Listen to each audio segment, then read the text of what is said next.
At 6 o'clock on a Tuesday morning, 3 HOA board members and matching windbreakers showed up, apparently planning to tow my dock as if it had committed a felony. The tow guy stood on the shore, staring at the water, then at his truck, then back at the water again, clearly calculating whether physics would allow this stunt. After a long pause, he shrugged and asked where he was supposed to attach the chain. "To the American dream," replied deadpan, holding my phone up to capture every absurd moment. Behind them, our HOA president, Trina Pepper, waved a clipboard like a ceremonial banner, shouting loud enough to disturb wildlife in the next county. "By authority of the Cypress Hollow Covenants, Section Infinity," she declared, with the kind of confidence only ignorance of the law can produce. I couldn't help but notice the reflective safety vest she was wearing, as if that somehow made her legal threats more valid. A sheriff's boat hovered about 50 feet offshore.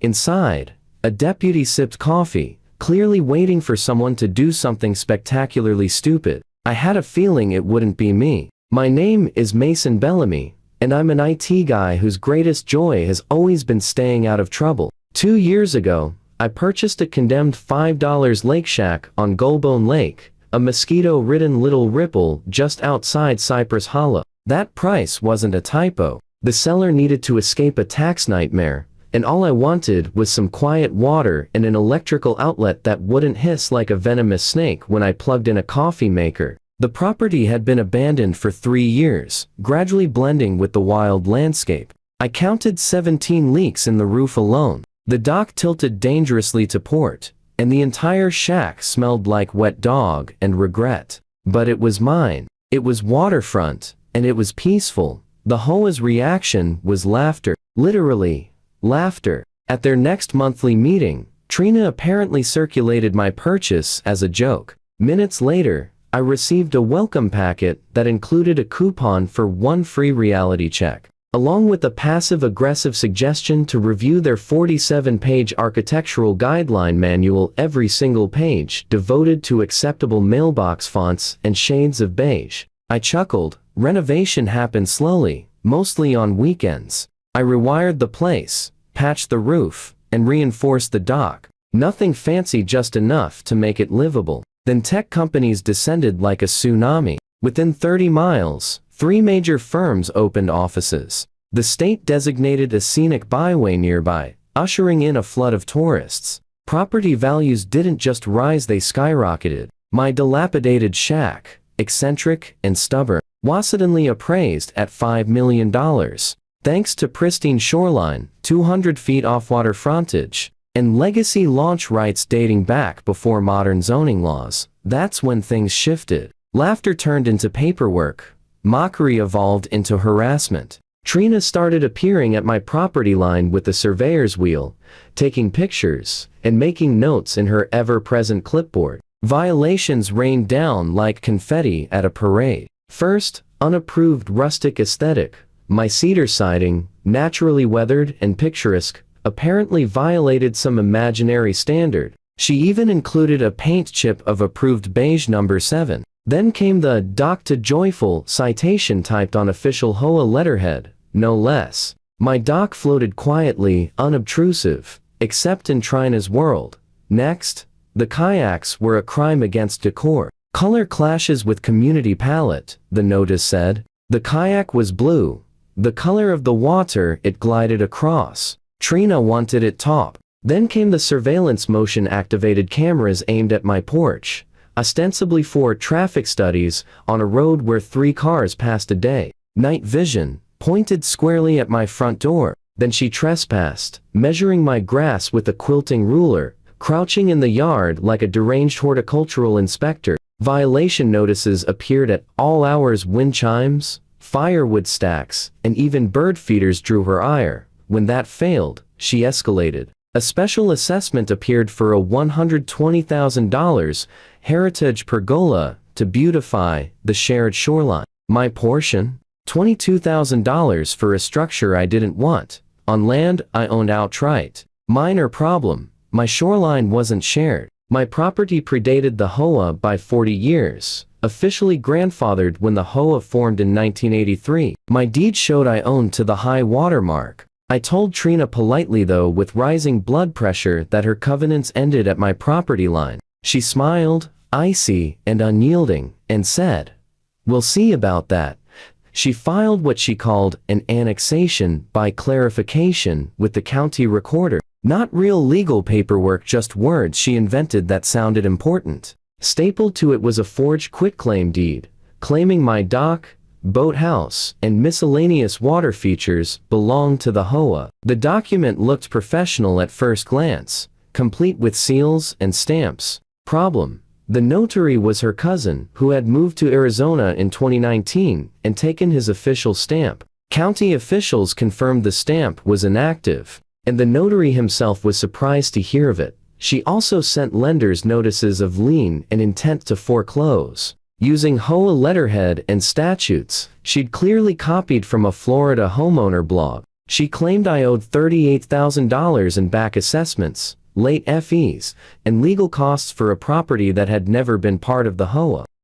My mortgage company called me in a panic. My insurance agent called, asking questions. Then, at 2:00 a.m., she cut the power to my shack with a bolt cutter, claiming it was for an emergency inspection, though later in writing she admitted it was punishment for not complying with her bogus assessments. That was the moment she crossed the line from annoying to outright criminal. The sheriff showed up to investigate the power line tampering and filed a vandalism report. The state attorney general's real estate fraud unit did the same after I sent them copies of her forged documents. Trina even emailed me a ransom-style settlement demand from her personal Gmail account, writing that I could make everything disappear for just $50,000.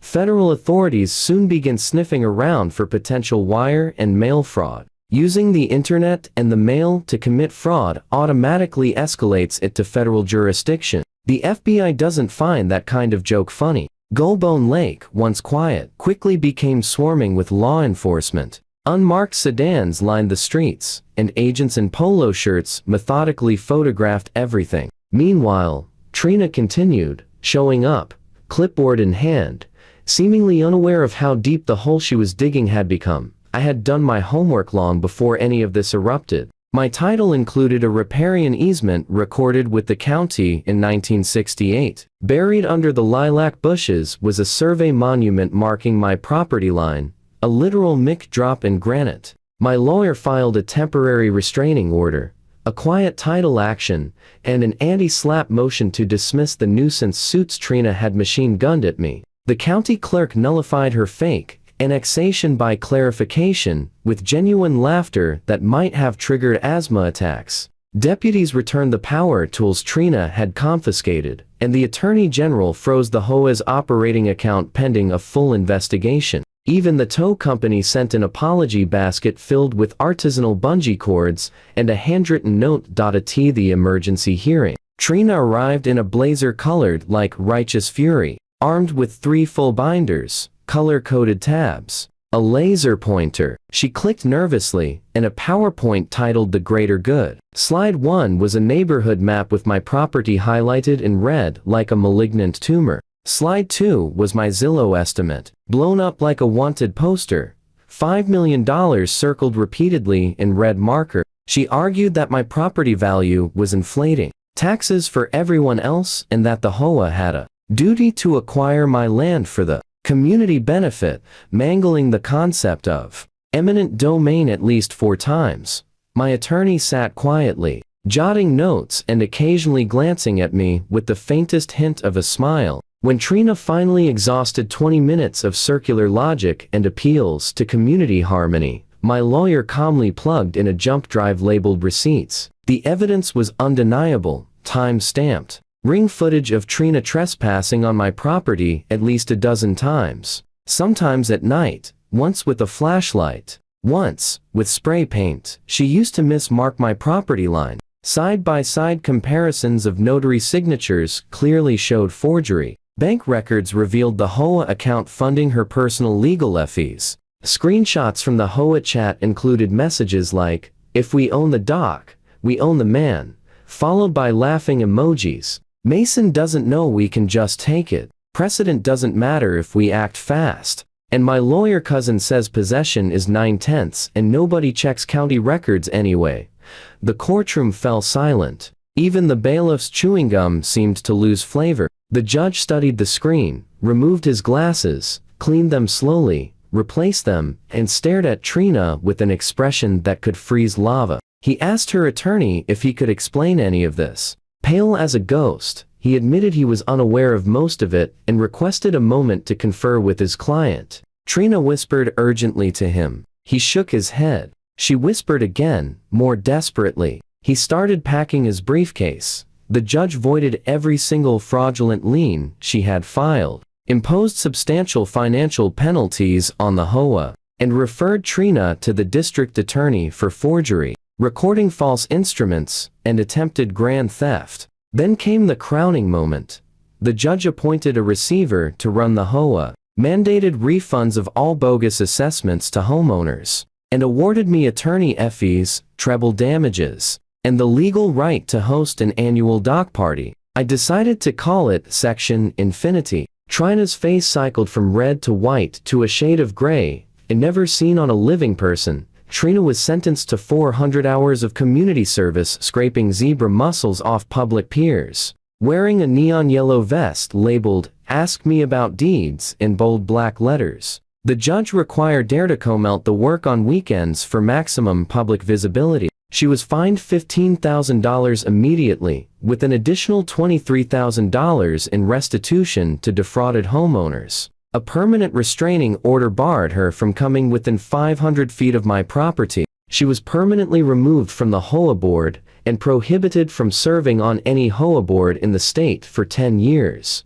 Criminal charges for forgery and filing false instruments were referred to the district attorney, carrying potential jail time of up to 3 years if convicted. As the judge read each consequence in his deliberate voice, Trina trembled, mouth agape, unable to form a single word. Her hands shook so violently Thash dropped her clipboard, scattering papers across the floor. She tried to speak twice, but produced only strangled noises. Her lawyer silently packed up, handed her a criminal defense card, and left without a backward glance. She stood alone, staring at the judge in disbelief, as if she could not comprehend that authority did not shield her from the law, that her clipboard, her covenants, and her sense of control were meaningless in the face of actual justice.